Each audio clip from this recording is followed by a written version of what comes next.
But I think what strikes me in the history of how we think about development is actually how circular our thinking is, how ideas go round and get lost and then come back.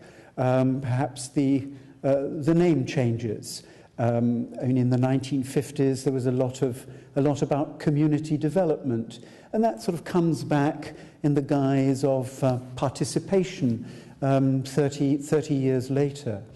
And I think it's really not surprising at all that development thinking tends to go in circles, because I think it really is ultimately a kind of there's a tension conflict between different philosophies, different broad views of society and of social change, which I think of in terms of the sort of cleavage between structuralisms of one sort or another and liberalisms of one sort or another.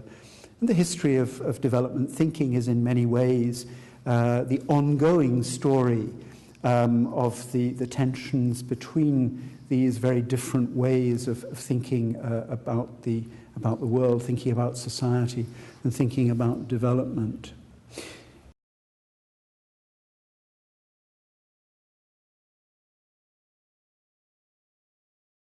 You know, what strikes me is really how problematic the relationship between experience and thinking is. You know, we hear quite a lot these days in different contexts about evidence-based policy, and this is in some way supposedly, you know, making policy making, in some sense, more scientific. But of course, we all know that, as a great historian, you know, once said, facts are like fish in the sea. And of course, what he meant was, depends on what sort of a net you have, which kind of fish facts you manage to fish out of the ocean. So it's, you know, what is striking to me is actually really the problems of evidence in relation to development thinking. I mean, in regard to that, I'm led to reflect upon the debate over the World Bank's study of the East Asian sort of miracle economies in the 1990s, which itself became a sort of site of contestation between those of a sort of liberal persuasion and others. But in that debate, how difficult it was actually to marshal evidence to reach a judgment on the debate between liberals and structuralists in that context.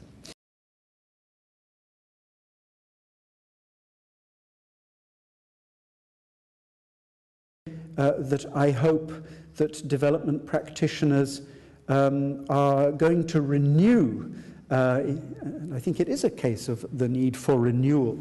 I hope they're going to renew their concern with ensuring that more people have access to productive employment. Because I think what really worries me about what's going on in development now is the extent to which masses of people are, it's putting it quite strongly, but I think masses of people are really being excluded. A mass of excluded labor. 93% is a reasonable estimate of the numbers of the share of the labor force in India employed in informal activity of one sort or another. A huge amount of that labor is actually excluded, really, from the dynamic, productive sectors of the economy. And now, in many ways, this is what development started off being about. It was precisely about getting people into more productive employment. for me it remains the central issue. Boom.